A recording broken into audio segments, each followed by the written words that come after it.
भगवान बुद्ध की वाणी धम्मपद की गाथा और कथा। वग्ग नंबर 2, गाथा नंबर 1 to 3। निर्वाण को प्राप्त करने वाले सामावती और मागेंद्रिय की कथा। स्थान घोसीताराम, कौसाम्बी।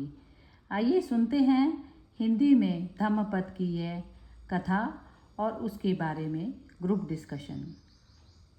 एक ग्राम था, निगम था, भद्रवती नाम था उसका। कौसंबी के पास था। कौसंबी और भद्रवती के बीच व्यापार होता था।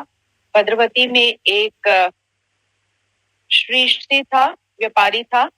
वह भद्रवतीय श्रेष्ठी के नाम से जाना जाता था। एक बार भद्रवती में भयंकर प्लेग फैला। नर नारी मरने लगे। लोग इधर उधर जाने लगे। पास के गांवों में, पड़ोस के नगरों में आसरा ढूंढने लगे। भद्रवतीय सेठ भी अपनी पत्नी और पुत्री को लेकर कौसंबी चला गया। वहां शरण ली। उसकी पुत्री होनहार थी, समझदार थी। श्यामा उसका नाम था। सामा कहकर लोग उसे पुकारते थे। कौसंबी में घोषित नाम का श्रेष्ठी रहता था। उसका भंडारा चलता था, अन्न सत्र चलता था। निरक्षित निराश्रित भूखे प्यासे लोग उसके भंडारे में शामिल होते थे, अंजल ग्रहण करते थे। भद्रवतीय श्रेष्ठी के पास कुछ नहीं था। जीवन रक्षा के निमित्त कौसंबी आए थे। उन्हें पता लगा घोषित श्रेष्ठी के अन्न सत्र का, भंडारे का। पेट की क्षुधा मिटाने के लिए भोजन जरूरी था। भद्रवतीय की पुत्री भंडारे की ओर चल दी। वहां पहुंची। उसने 3 व्यक्तियों का भोजन लिया। दूसरे दिन 2 व्यक्तियों का भोजन लिया। तीसरे दिन भी गई, एक ही व्यक्ति का भोजन लिया। घोषित श्रेष्ठी के भंडारे की अन्न सत्र की व्यवस्था करने वाला मित्र था। वह ये सब देख रहा था, जान रहा था। उसने देखा एक लड़की ने पहले दिन 3 जनों का, दूसरे दिन 2 जनों का और आज 1 जने का भोजन लिया। उसे चिढ़ाते हुए बोला, आज तुम्हें तुम्हारे पेट की स्थिति का भान हुआ है, मालूम पड़ा है। आज तुम्हें अपनी भूख का अंदाजा हुआ है। सामा उदासीन थी। वे बोली, क्या कहते हो भाई? मैं समझ नहीं सकी। मित्र ने दोहराया, मालूम पड़ा है। पहले दिन बहुत भूखी थी, इसलिए 3 का भोजन लिया। दूसरे दिन भूख की ज्वाला कम हुई, इसलिए 2 का भोजन लिया। और आज तुम्हें साधारण भूख लगी है, इसलिए केवल 1 व्यक्ति का ही भोजन ले रही हो। सामा की आंखों में आंसू झलक पड़े। वे रोने लगी। रोती हुई बोली, नहीं भाई, ये बात नहीं है। मित्र ने दोहराया, फिर क्या बात है? सामा का उत्तर था, पहले दिन पिता मर गया, दूसरे दिन माता का देहावसान हो गया। अब मैं अकेली हूँ, इसलिए आज 1 का ही भोजन लिया। सामा अपने आंसू पोंछने लगी। इसकी संभावना फूट पड़ी।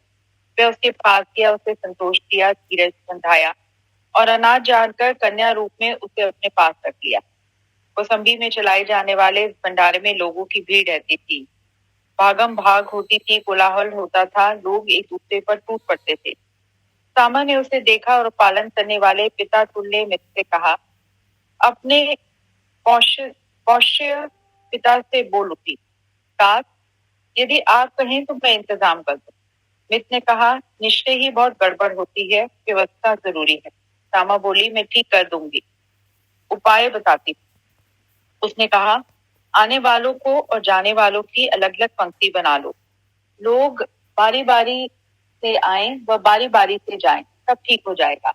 लोग एक तरफ से आएंगे, एक तरफ से जाएंगे। हल्ला गुल्ला शांत हो जाएगा, कोलाहल बंद हो जाएगा, धक्का मुक्की बंद हो जाएगी। मित्र द्वारा वैसा कर दिया गया। व्यवस्था सुचारू रूप से चलने लगी। एक दिन अन्नशाला का स्वामी भंडारे का कर्ता स्टेज घोषित आया। उसने देखा लोग शांति से भोजन ले रहे हैं और शांति से जा रहे हैं। उनके आने जाने के क्रम ने घेरा बना रखा था। वह मित्र से बोला, प्रसन्न हुआ, आश्चर्य हुआ। इसका कारण पूछ। मित्र ने सारी बात बताई। वो उसको समझ में आई। वह प्रभावित हुआ।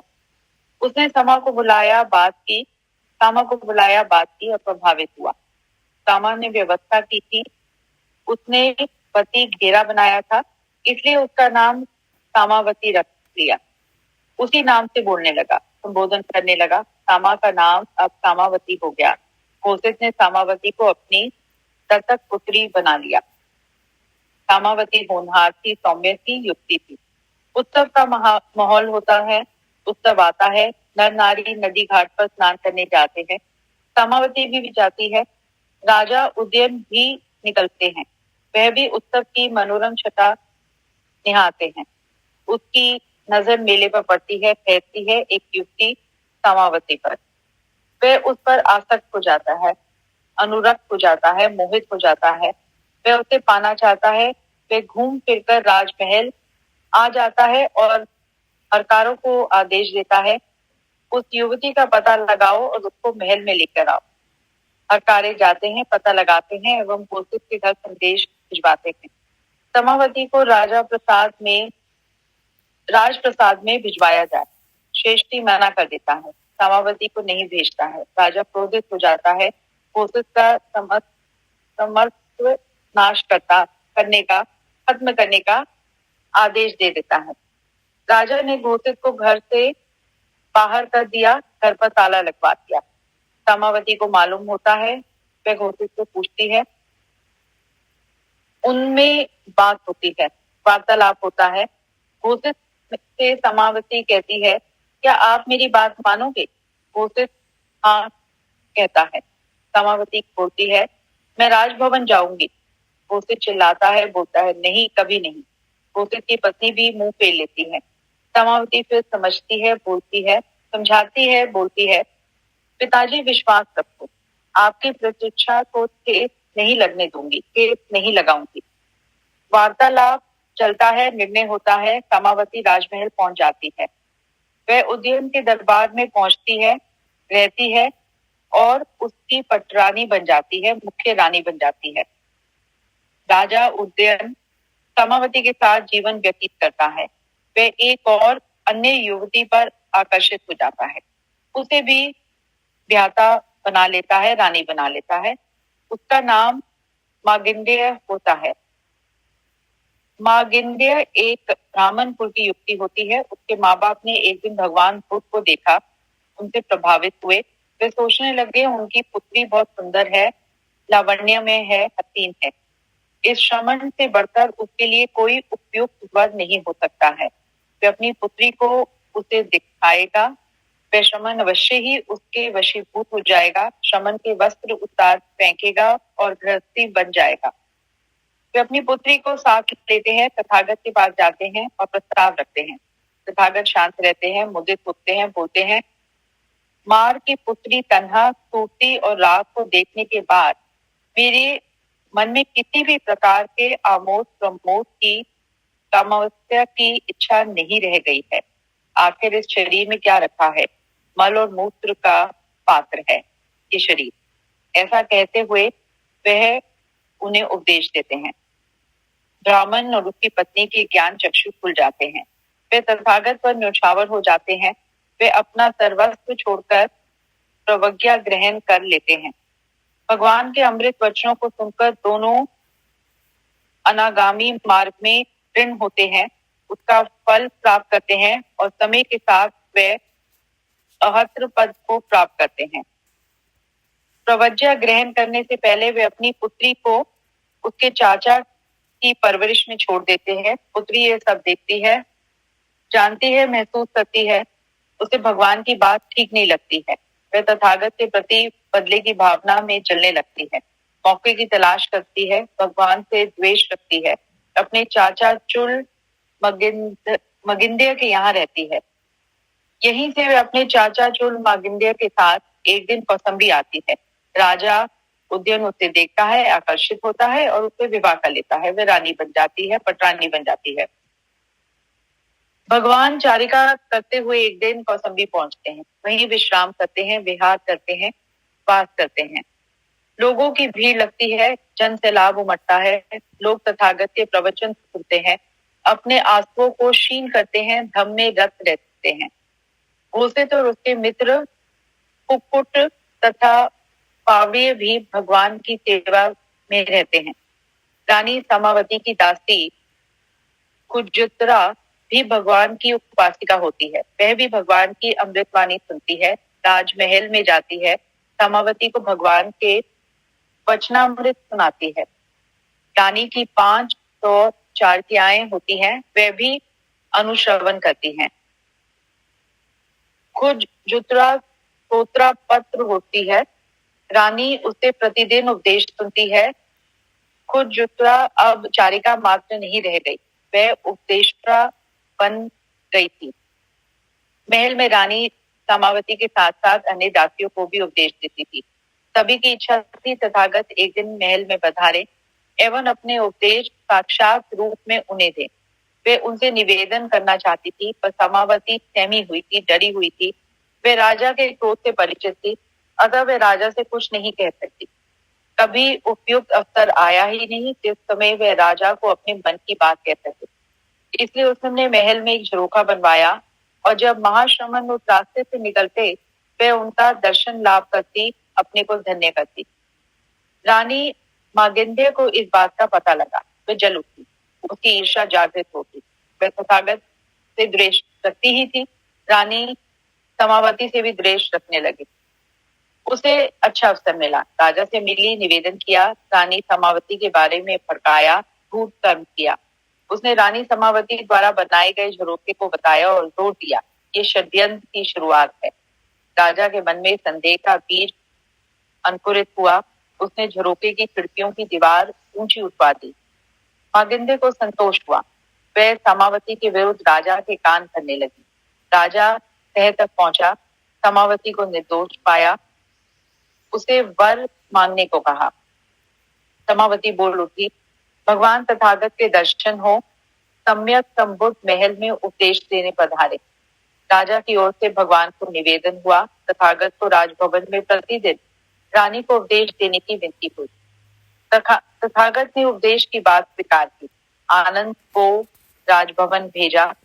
राजपथ पर चलते मागिंद्य के चाटुकार लालची दासों ने आनंद से तथागत की बुराइयां की। अब शब्दों का प्रयोग किया करवाया गया। आनंद ने सब स्थिति भगवान को बयान की। आनंद बोला, भगवान हमें कहीं और चलना चाहिए।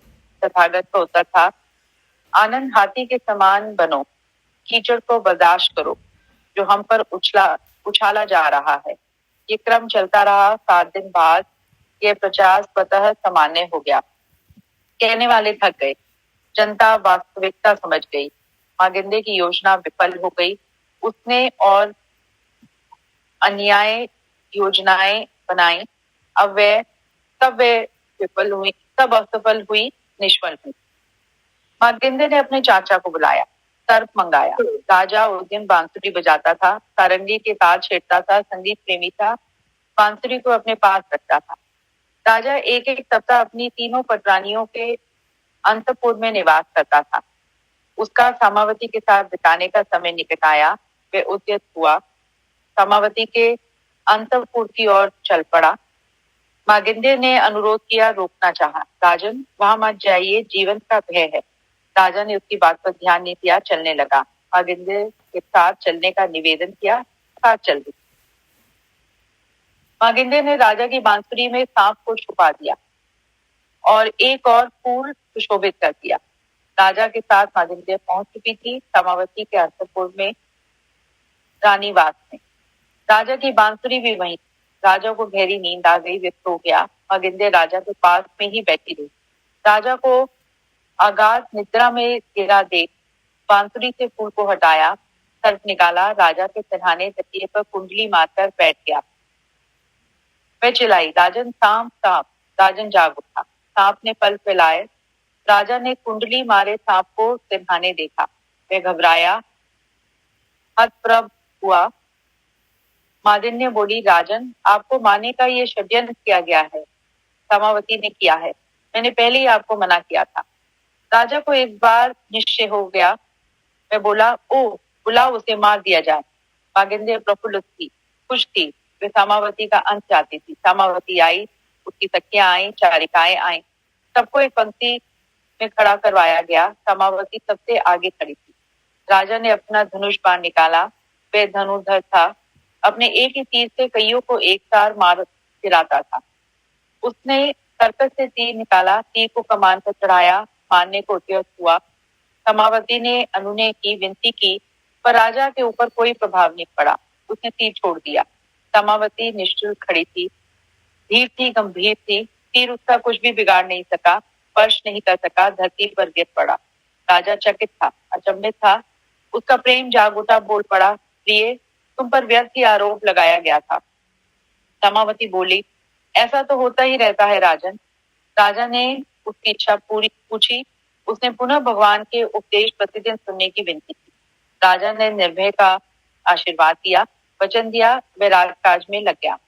मागिंदी अपने जाल में भी समावती को फंसा नहीं सकती, वह उदास हो गई। एक मिनट इंटरप्ट करूं, आप थोड़ा डिस्कशन करें, ये तो बहुत लंबी कहानी है। हाँ ठीक है, इसके बाद तो ऐसा करते हैं बिम्मी जी, ऐसा करते हैं कल कर लेते हैं फिर ये आधा ना, तो ये इसकी ना ये दोनों वो पढ़ दीजिए आप, ये लास्ट ये एक्चुअली एक आध स्टोरी और बताई होगी, लेकिन कोई बात नहीं, कल पढ़ लेंगे आधा। यहाँ पे पोर्शन खत्म हो गया ना पर्टिकुलर को। हाँ ठीक है, तो ये इसकी वो पढ़ दीजिए गाथाएं ना।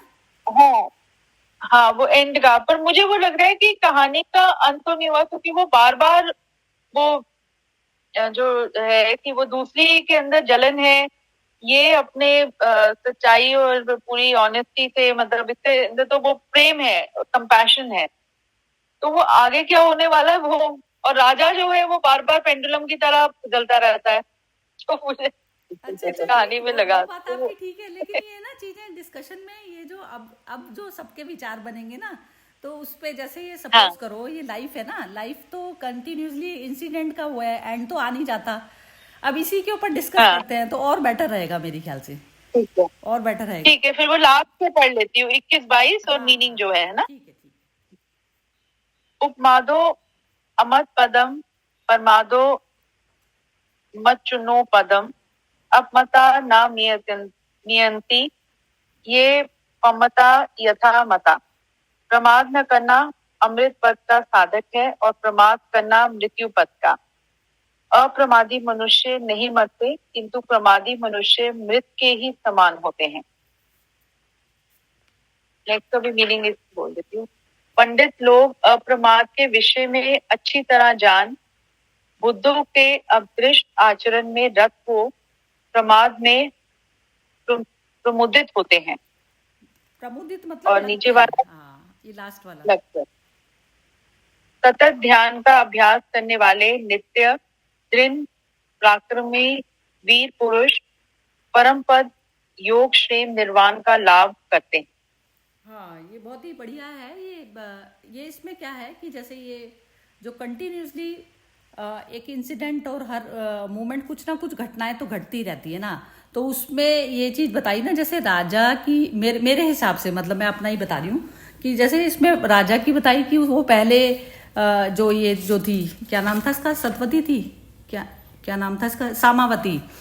जो सामावती थी पहले इसके ऊपर हो गया मोहित, फिर वो बाद में दूसरे पे हो गया। तो ये क्या होता है कि जैसे जो बाहर से, ऐसे ही तो उसका हुआ था ना, जो धृतराष्ट्र क्या था ना वो, शांतनु का ऐसा ही था ना। तो शांतनु का भी यही था कि पहले गंगा से शादी की, फिर वो बाद में उससे की। तो ये हमारी क्या होती है, अब उसमें गंगा के पुत्र में भी ये चीज हुई थी कि भीष्म पिता में शादी लायक थे उनका बेटा, और पता चला कि जो है बुढ़ापे में वो खुद करने को तैयार है, और अपने बच्चे से ही, खुद के बच्चे से जो है पूरा जन्म जो है वो शादी नहीं करेगा। ऐसी प्रतिज्ञा लेने में उन्होंने अपनी वृत्ति को मतलब वो पूरा करना ज्यादा अच्छा समझा। तो ये चीज क्या होती है, प्रमाद वाली अवस्था। प्रमाद मतलब जब अंधे होकर, जब आप जिस मोमेंट में जो चीज ठीक करने लायक है वो ना करके आप अपनी वृत्तियों के उसमें आ जाते हैं। वृत्ति ये ऐसा होता है कि जो कंडीशन होती है ना जिसमें भी हम रहते हैं, उसमें वृत्ति बनती चली जाती है हमारी, एक आदत को जो कंटिन्यूसली सतत जन्मों में बनती चली गई। जैसे मैंने क्रोध किया तो क्रोध पहले एक रेखा पड़ी क्रोध की, जब मैंने दोबारा क्रोध किया तो उसमें दोबारा गहरी होती चली गई रेखा। तो ऐसे जन्मों में जो हमने अपनी कामनाओं और आकांक्षाओं की वजह से जो चीज की, वो वृत्ति की उसमें फॉर्म कर लेती है। तो ये वृत्ति उसके अंदर राजा में थी कि उसकी वृत्ति थी कि वो हर वक्त जो है अच्छी सुंदर महिला को देखकर वो मोहित हो जाता था। और पहले राजाओं में प्रथा भी होती थी, एक ले आए दूसरी ले आए, तो उसमें वो नहीं होता। लेकिन अब उसमें अब सामावती का जो ये चीज थी कि वो था बुद्ध का निर्वाण वाला जो रास्ता था, वो उसको प्रिय लगता था, क्योंकि वो क्या होता है, विचार शून्य अवस्था होती है, वो हमेशा एक हल्कापन होता है। आप अपनी जेलस से और राग से, द्वेष से अपने आप को संचालित नहीं करते। तो वो सब चीज़ें कैसे आती हैं? ईगो से आती है। ईगो क्या होता है? शरीर भाव होता है। तो जैसे शरीर भाव में आप आते हैं तो ये सारी जो चीज़ें होती हैं ये सब हमारी आ जाती हैं, क्योंकि हम दूसरा समझने लग जाते हैं। और जबकि जो सबका जो परम स्वरूप है वो सबका वही है। बॉडी से अलग होकर कॉन्शियसनेस में आना है, हमें अपनी आत्मा में आना है। तो आत्मा और कॉन्शियसनेस एक ही बात है। तो कॉन्शियसनेस में प्योर में आएंगे तो तब बात बनेगी। तो प्योर हो गया बुद्ध का रास्ता। तो बुद्ध का रास्ता में क्या होता है? उसमें दूसरा इंसान चाहे किसी भी वृत्ति से संचालित हो रहा है, लेकिन बुद्ध का मार्ग ये है कि बुद्ध सभी को उसी मार्ग पर लाने की उनकी आकांक्षा होती है कि जिस प्रकाश में वो खुद रहते हैं। प्रकाश, अंधेरा मतलब जो शरीर भाव से जो भी हम करते हैं वो अंधेरा कहलाता है। अप्रमाद मतलब वो अवस्था की जिस मोमेंट में जो करना जरूरी है मेरे को वो करना है, मैं अपनी वृत्तियों को बीच में आड़े नहीं आने दूंगी किसी भी तरह से। तो ये थोड़ी सी स्ट्रांग विल हमें बनानी पड़ती है बार बार, और ये अभ्यास करे बिना चलता नहीं है। और मनुष्य योनि में आपका ये संभव है। तो ये चीज जो है इसमें पूरी स्टोरी में यही था। और वो जो दूसरी थी वृत्ति वो जेलस से आ रही थी, तो उसमें उसका कसूर नहीं। बुद्ध लोग पता क्या कैसा देखते हैं उसको? ऐसा देखते हैं कि जैसे उसके अंदर जेलस बार बार आ रही है, तो उसकी वो पुरानी वृत्ति है। ऐसा नहीं है कि वो इस जन्म में अपने आप को अपनी जेलसी खत्म नहीं कर सकती, लेकिन वो चीज उसको नॉलेज देनी पड़ेगी, उसको आत्मा भाव में ले जाना पड़ेगा कि तू कॉन्शियसनेस है, तू बॉडी नहीं है। फिर दोबारा में ये निर्मित होगी, और फिर जरूरी नहीं है कहीं पर भी कुछ भी बन के आना पड़ेगा। एक दूसरे का जो हम लेते हैं, भार लेते हैं, निर्भार लेते हैं, तो वो सब चीजें हमें पे करनी पड़ती हैं एक दूसरे की। तो ये कर्मों की फिलॉसफी जो चलती है इस तरीके से। तो जब इस प्रकार से जब मनुष्य ज्ञान में आता है ना, तो वो कहते हैं ज्ञान में आकर आप ज्ञान तो रखेंगे माइंड में अपने, और फिर माइंड में रखकर जैसे ही वृत्ति आपकी एकदम फौरन जैसे सांप की तरह से खड़ी हो जाती है, तो उस वृत्ति को फिर आपको दबाकर फिर सही डिसीजन आपको करना होता है। बस यही अभ्यास जो है बार बार करना होता है। तो ये चीज भगवान ने ये कही कि सतत ध्यान का अभ्यास करने वाले नित्य है। नित्य मतलब एक सेकंड भी आपका ध्यान चूका ना तो वहीं पर ये घटना घट जाएगी दूसरी। और दृढ़ पराक्रमी वीर पुरुष उसको कहा गया जो अपनी ही स्वयं के ऊपर जो तलवार चलाना जानता हो। सबसे पहले स्वयं पे चलेगी, बाद में दूसरा आता है। परम पद योगक्षेम निर्वाण। योगक्षेम मतलब जो हमने फिजिकल मटेरियल बॉडी जो ली है उसकी देखभाल जो करने में जो हमें लगता है, तो उसकी देखभाल हमें कुछ करने की जरूरत नहीं है। हमें तो अपने माइंड को देखना है बस इसमें। तो वो अपने आप होगा। जो हमारे जो कर्मों से जो हमारे सामने जो वस्तुएं आती हैं वो अपने आप आती हैं। उसमें कुछ भी जो है उसमें प्रोटेक्शन की जरूरत नहीं होती। आप अपने कर्म के सेंटर को चेक करिए, बस निर्वाण का जो है लाभ प्राप्त करते हैं। तो ये चीज जो है बुद्ध ने लास्ट वाले जो इसमें बोली है बहुत ही सुंदर बोली है।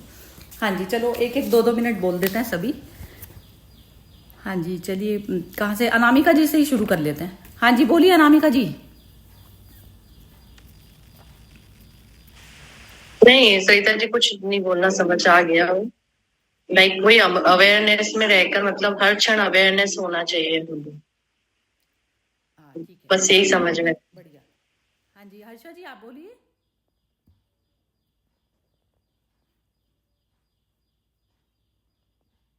हाँ एक मिनट, हाँ हाँ ठीक है। हाँ, बस हो गया ना।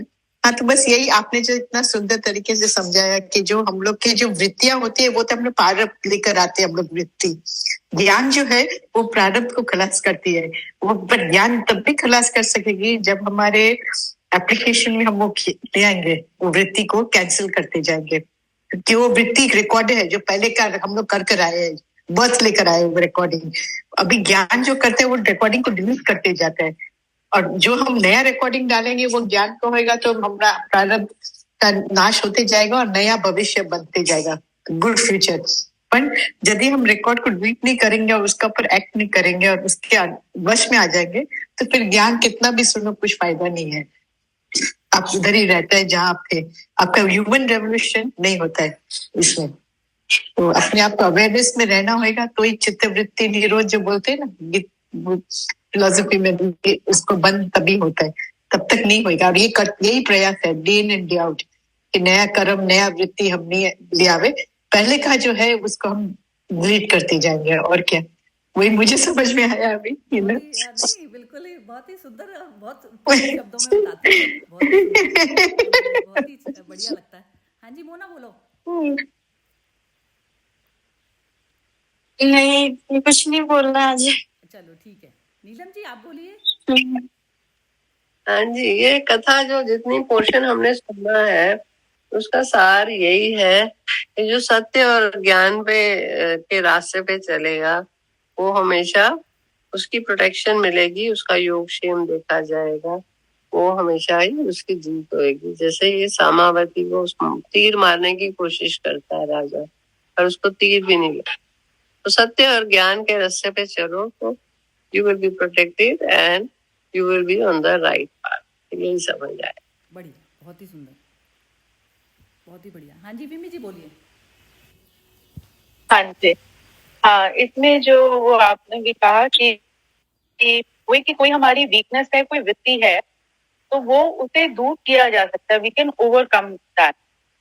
तो इसीलिए वो जब तथागत वो रास्ते में भी वो जा रहे हैं, वो सब कुछ वो हो रहा है, पर तथागत बिल्कुल भी विचलित नहीं हो रहे हैं। मतलब वो उनको आभास है कि ठीक है, ये वाली रानी थोड़ी सी ऐसी है या ये इसका है। और कभी कभी बहुत वो होता है, वो कहते हैं कि आपका जो व्यवहार होता है किसी से, आप उसको कंटिन्यूअसली कहते रहो, वो शायद इतना असर नहीं डालेगा, पर आप अपने व्यवहार से ही दूसरे पर प्रभाव डाल सकते हो या दूसरे को चेंज कर सकते हो। तो वही मुझे लगा कि तथागत का वही था कि इंस्टेड ऑफ बिल्कुल उसको कहते हैं, जैसे अपने शिष्यों को भी कहा कि नहीं ठीक है, हम चलते रहेंगे और ये थोड़े दिन बाद अपने आप ही शांत हो जाएगा। तो वो अपनी तुम्हारे मतलब उनकी अपनी ऑरा इतनी तुम अपनी वो है कि तुम अपने, क्योंकि तुम सच्चाई पर हो, उसमें काम कर रहे हो, तो अपने आप ही वो जैसे इफेक्ट आ ही जाएगा। और जब इसमें एक लाइन ही आई, व्यक्ति अपनी ताकत से, श्रम से, प्रज्ञा से ही उन्नति कर सकता है। तो यही जो ये ना, ये बहुत शॉर्ट टर्म चीजें होती है, जो कभी वो कुछ उल्टा सीधा करके आप ठीक है, वो चापलूसी करके या वो है आप बढ़ जाओगे। मतलब उसमें भी आजकल तो ये है ही कि प्रोफेशनली लोग इसी तरह से चापलूसी करके ऊपर ऊपर जाते रहते हैं। पर जो ऑनेस्ट है, जो सच्चाई से काम करते हैं, में भी सांसारिक जीवन में ऊपरी देखने पर वो नहीं है, पर जो मन में संतोष रहता है कि आपने कहीं पर आप हिले नहीं अपने वो प्रिंसिपल से या उससे, मुझे लगता है वो जो मन की शांति उनके मन में रहती है as compare to the others. और कहीं ना कहीं मतलब, और वैसे भी सांसारिक जीवन में भी जो लोग इस तरह से जितनी, जो कहते हैं ना, जो जितनी जल्दी ऊपर जाता है वो उतनी जल्दी नीचे भी गिरता है। तो वो कहते हैं कि अपने प्रिंसिपल्स पर बनाए रखो। तभी तो वो आजकल जो हम वर्ड यूज करते हैं हर चीज में, सस्टेनेबिलिटी। आप सस्टेनेबल तभी रहोगे यदि आप एथिक्स, मोरालिटी पर, क्वालिटी पर, कोई भी प्रोडक्ट भी, अब ये सड़कें जो टूट रही हैं, ये सब कुछ हो रहा है, तो वो सस्टेनेबल नहीं है कुछ भी। हम सस्टेनेबिलिटी वर्ड यूज करें, पर सस्टेनेबल कुछ भी नहीं है। जो सस्टेनेबल वही रहेगा जो जिसका फाउंडेशन स्ट्रॉन्ग रहे। तो उस फाउंडेशन में वही है, आपकी अपनी ताकत, आपका श्रम, प्रज्ञा, मतलब वही आपका श्रम और आपकी इंटेग्रिटी और ऑनेस्टी, वो सस्टेनेबिलिटी लाएगी, ना कि ये वो शॉर्ट टर्म गेन्स हैं बस। बाकी चीजें तो वो चापलूसी करके कर रही थी, जलन हो रही है, वो करके राजा थोड़े टाइम के लिए तो हो गया इम्प्रेस अपनी छोटी रानी से, और फिर बैक टू द उसमें आ गया। तो वही सत्य जो अभी कहा नीलम जी ने, जहाँ पर सत्य है वो अपने आप ही बाहर आएगा और दिखेगा। ये क्या होता है ना, जैसे ये जो इस पे जो उदाहरण दिया ना मिमी जी, ये कि वो उसने तीर मारा, उसको लगा नहीं, वैसे तो ऐसा नहीं है। हाँ। तीर लग भी जाता, तीर लग भी जाता, ये सब जैसे ना हम लोग उसमें पड़ जाते हैं, आश्चर्यों में पड़ जाते हैं कि ऐसा होता है। ऐसा नहीं भी होता, कई बार ऐसी बात नहीं है नहीं होता, तो नहीं होता, लेकिन अब तीर से उसकी मृत्यु होनी है।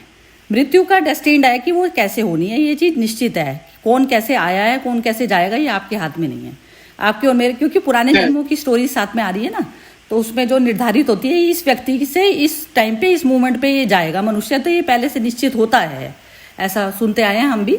तो इसमें ये होता है कि यदि उसने तीर भी मारा, वैसे चीज हुई, लेकिन वो उससे पहले ही निर्वाण को प्राप्त हो गई ना, शरीर भाव से उसका पूरी तरह से खत्म हो चुका, तो उस अवस्था को बोला। मुझे लगता है तीर मारने का और मृत्यु का यहाँ पर उससे वो है कि वो मतलब ऐसे सिंबॉलिक दिखाया गया है। मतलब वैसे शरीर की मृत्यु नहीं, पर उसको कहीं पर भी उसको कोई हाँ, असर ही नहीं हुआ। मृत्यु छुई नहीं मतलब जैसे उसको। एक कवच उसके आसपास, हाँ, उसके आसपास पहले से ये कवच है, क्योंकि उसकी अपनी सच्चाई का कवच है वहाँ। वो क्या हो गया ना कि जैसे मृत्यु से पहले वो उसका था ना राजा परीक्षित की कथा उसमें आती थी, तो 7 दिन में उसको तक्षक नाग जो है डसने वाला था, वो ऋषि ने उसको श्राप दिया था। ये उसका पुत्र था अर्जुन का, परीक्षित जो बने थे। तो वो उसमें उन्होंने वो जो है फिर वो एक स्तुति भी, शिव स्तुति भी आती है, और उन्होंने भागवत पुराण की कथा भी सुनी, ये सब आता है। तो उसमें ऐसा नहीं था कि उसने नाग ने जो है नाग के थ्रू काटने से उसकी मृत्यु नहीं हुई उसकी मृत्यु, लेकिन वो कह रहे हैं उससे पहले वो निर्वाण अवस्था को प्राप्त हो गया। निर्वाण अवस्था उसी अवस्था को कहा जाता है जब मेरे अंदर शरीर भाव में, जब मेरे को अटैचमेंट ही नहीं है किसी बॉडी से, किसी चीज से, तो वो अटैचमेंट वाली अवस्था पे चलना है, नॉन अटैचमेंट वाली अवस्था पे चलना बुद्ध का रास्ता हुआ। तो ये अब उसमें क्लियर जितनी विजन होती चली जाती है, अब कोई मनुष्य सामने वाला किसी कोई चीज उसकी वृत्ति आड़े आ गई और वो उस चीज को इतना इम्पोर्टेंस दे रहा है, उस वजह से वो डिसीजन नहीं ले पा रहा, तो उसकी क्लियर विजन ही तो नहीं है। क्लियर विजन जिस टाइम होगी कि मैं अपने लिए क्या कर रहा हूँ, और ये जो है लिपटे गंदगी का एक लेयर और मेरे ऊपर चिपक जाएगी, तो ये चीज गंदगी की बजाय उसको अच्छा लग रहा है, वो चीज कोई कमजोरी है, पैसे की कमजोरी है, तो उसको ये नहीं पता ये सब कुछ धूल ही तो है, धूल मेरे शरीर पर अटैच है, शरीर है, फिर शरीर के ऊपर अटैच कर लिया हमने ये चीजें। तो जब तक वो धूल समान उसके लिए मानेगा नहीं मन से, तो फिर वो चीज तो कैसे हटेगी। तो ऐसा हमें बार बार अभ्यास करना पड़ता है इस तरीके का चीज का। तो मृत्यु से पहले ही आप उस चीज को आपने छोड़ दिया, जैसे घर में कोई आग लगने वाली है, आपने घर को छोड़ दिया उसको, तो आपको आग लगी नहीं लगी ना, आपने छोड़ दिया पहले। इस तरीके से बॉडी होती है, बॉडी माइंड ऐसे है, ऐसे पहले छोड़ दो उसको, तो ये अभ्यास होता है इसमें। हाँ जी, लास्ट कोई बोलना चाहता है तो। ये एक स्टोरी आती है स्वामी रामतीर्थ के बुक्स में ना, उनके बहुत सारे अच्छे अच्छे बुक्स थे, तो एक था उसमें उन्होंने कहा कि एक बहुत अमीर पिता थे जिसका पास एक इकलौता बेटा था। उसका सार ये समझाना चाहते थे कि everyone loves themselves first and then the other.